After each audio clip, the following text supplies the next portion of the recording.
All right, so welcome to another deep dive. And today we're tackling something that, one of you actually sent our way.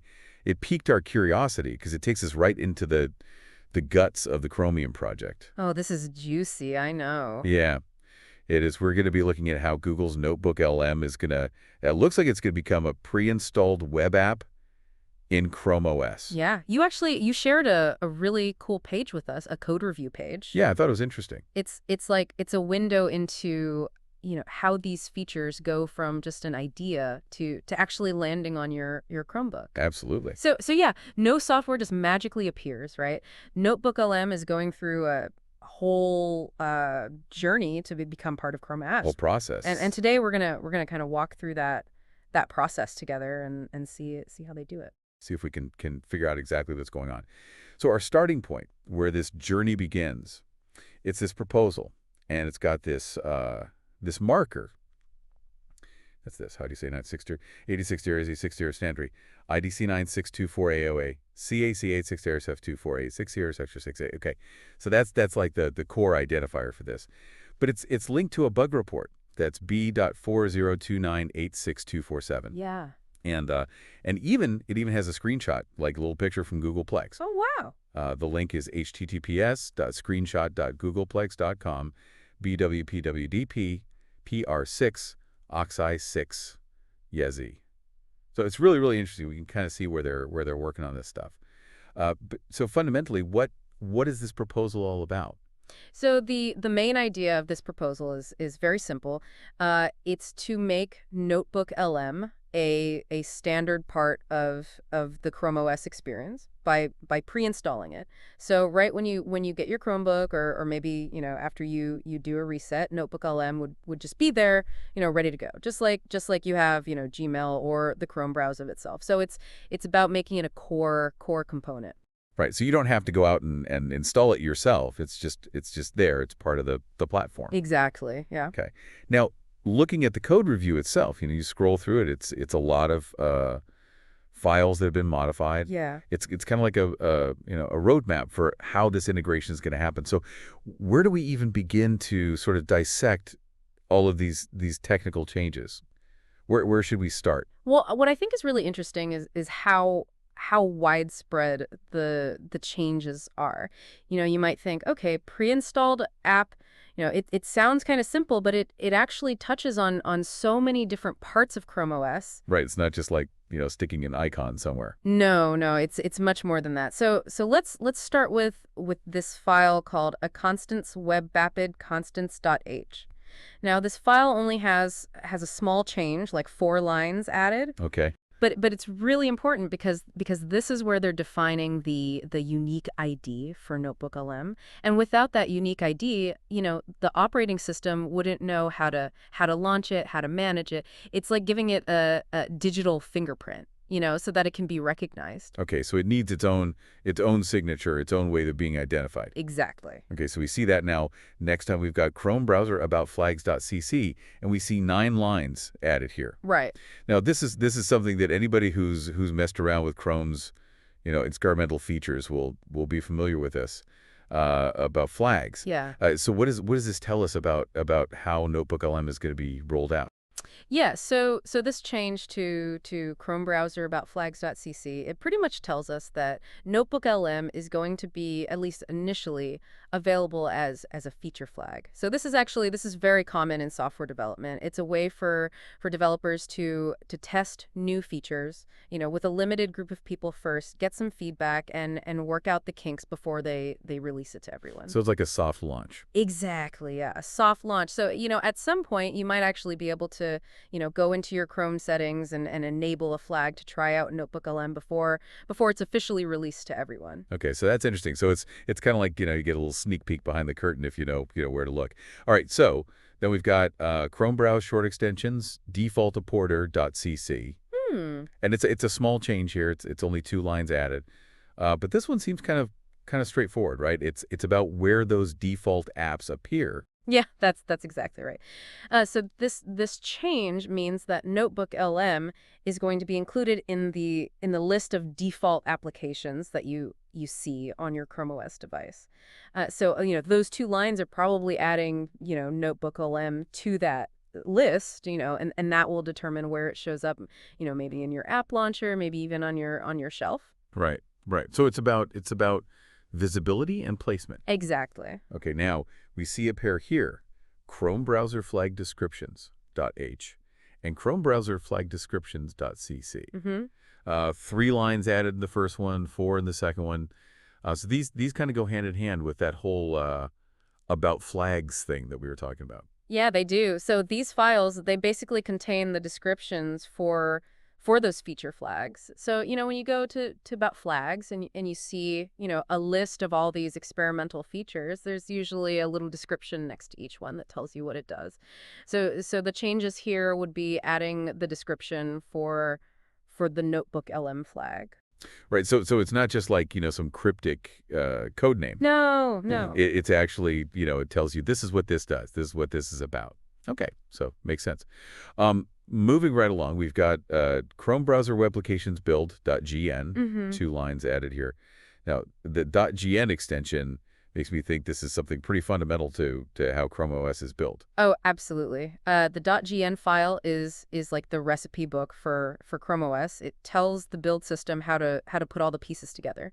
So this change here means that NotebookLM is being integrated into that whole build process. So these two lines are probably instructing the system to include the necessary components for NotebookLM when they're building Chrome OS. Okay, so this is where it's really getting baked in. Right, yeah. It's not just an afterthought. It's part of the core. Right. This is part of the DNA now. Okay. All right. This next one looks a little more involved. Oh, yeah? Chrome browser web applications pre-installed at installfeatures.cc. Yeah, that's a mouthful. It's a mouthful, yeah. And we see 11 lines added, but also 18 lines removed. Interesting. So that's not just a simple addition. There's some reworking going on. Yeah, it seems like they're not just adding something, they're also changing the way things are done.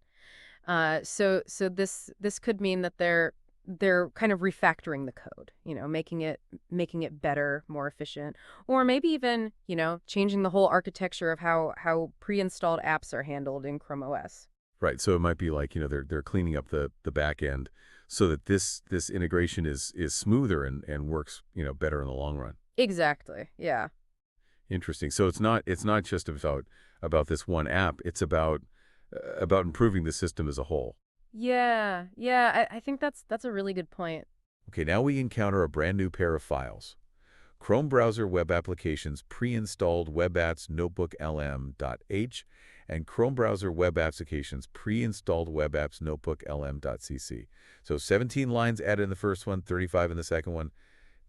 These seem like they're specifically for NotebookLM. Yeah, I think you're right. These files, they probably contain all the logic that's specific to NotebookLM as a pre-installed web app. So, the .h file, that's usually where they define the structure, like the blueprint, and then the .cc file is where the actual code, the meat of it goes.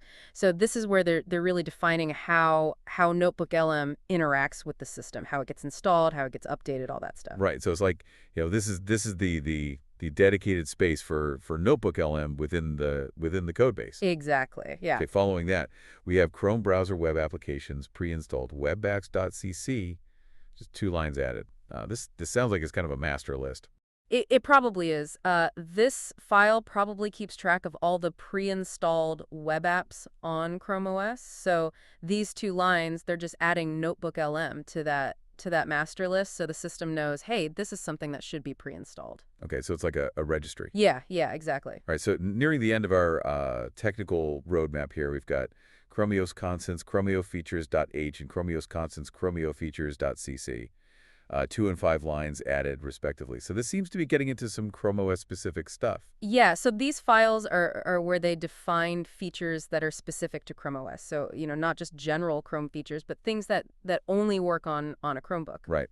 So the changes here, they suggest that NotebookLM might be might be using some of those specific features. Maybe it's using some special APIs or some ChromeOS specific capabilities. Okay, so it's really getting integrated at a deeper level. Yeah, it's not just a standalone web app. It's really becoming part of ChromeOS. Okay, and then we see a pretty small update in the documentation that show to toad your feature flag.md, Right. one line added, one line removed. This probably reflects that flag that we talked about earlier. Yeah, probably. Good developers, they always keep their documentation up to date. So this change is probably just, reflecting the fact that they added the NotebookLM flag. Just making sure that everything is consistent. Right, so that they're keeping their own house in order. Okay. And then lastly, we've got tools, metrics, histogramsiums.xml, 2 lines added here. This sounds like it's about collecting data. It probably is. So this file, it defines all the different metrics that ChromeOS tracks. So, things like how often people use certain features, how long they use them for, that kind of stuff. So these 2 lines, they're probably adding some metrics specifically for NotebookLM. Right, so they want to know how it's being used, Yeah, of course. if people are actually, finding it useful. It's valuable data, for them to know if it's a success. Okay, so we've gone through this whole list of changes, and it's pretty impressive, like all these different modifications, they all kind of work together to achieve this one goal of making NotebookLM a default part of ChromeOS. Yeah, it's really fascinating to see how much goes on behind the scenes for something that, to a user might seem like a very simple change. Yeah, it really shows you the complexity, the hidden complexity of software. Absolutely. Okay, so now let's move on to the code review process itself. Right. Because that also tells us a lot about how these changes get made. So we see that Alan Cutter is listed as the owner of this change. Okay. And then Colin Blundell and Hidehiko Abe, they're the reviewers. Mm-hmm. Now, both of those reviewers, they gave a +1 code review. So what's the significance of that?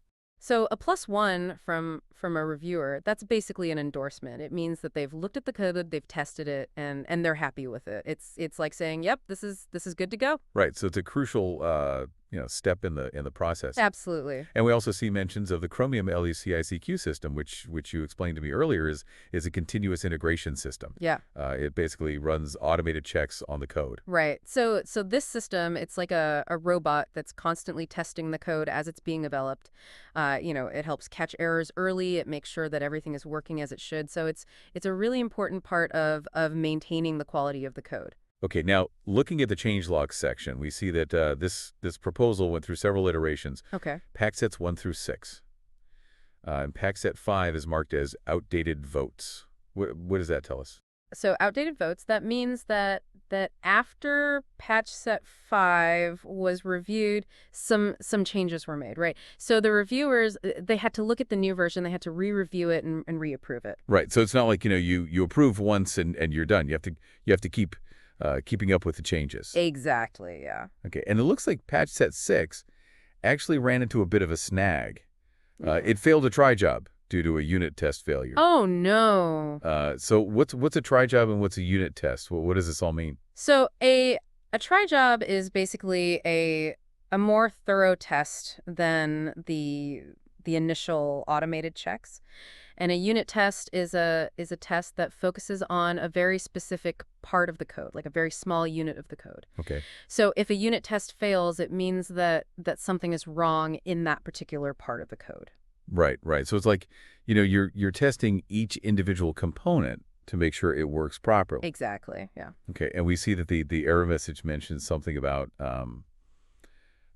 flags test. Every flag has metadata. Mm-hmm. So that seems very specific. What's the issue here? So it sounds like there's something wrong with the metadata for the NotebookLM flag. Remember we talked about those flag descriptions? Right. Well, it seems like there's some information missing, or maybe it's formatted incorrectly, so the system can't quite figure out what to do with it. Right. So it's like, you've got this new tool, but you've lost the instruction manual. Yeah, exactly. Okay. And we see that Hidehiko Abe, one of the reviewers, He commented on this and said, please address this bot failure. Right. So even though, we've got all this automation going on, there's still this human element, this human oversight that's really important. Absolutely. The robots, they can catch a lot of errors, but they can't catch everything. So it's really important to have human reviewers who can look at the code, understand the context, and make sure that everything is really working as intended.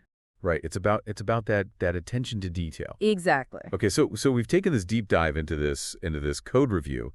What are your main takeaways? What do you want our listener to understand from all of this? Well, I think the biggest takeaway is just how much work goes into adding a new feature like this. It's not just about writing a few lines of code. It's about understanding the whole system. It's about working with other developers. It's about testing. It's about documentation. It's a whole process, and it really shows you the level of care and attention to detail that goes into making sure that ChromeOS is a stable and reliable operating system. Right. So even though it might seem like a small change on the surface, there's a lot going on underneath the hood. Exactly. Yeah. And I think that's a good thing, right? Like we want our software to be well made, we want it to be reliable, and it's nice to know that there's a whole team of people working to make that happen. Absolutely. Okay, so as we wrap things up here, I think this deep dive really raises a fascinating question for our listeners. If it takes this much effort to just add one pre-installed app, imagine the sheer complexity involved in developing the entire operating system, all the features, all the apps, all the security updates, all the bug fixes, everything. It's mind-boggling. It really is. And so for our listeners, think about the devices that you use every day. Think about all the software that you rely on. And consider the immense amount of work, the human ingenuity, the collaboration that goes into making it all work. It's something to really appreciate. It is, and as a developer, it's kind of cool to be able to share this behind the scenes look with everyone. Yeah, absolutely. Well, thanks for taking this deep dive with us today. My pleasure. And to all our listeners out there, thanks for joining us. We'll see you on the next deep dive.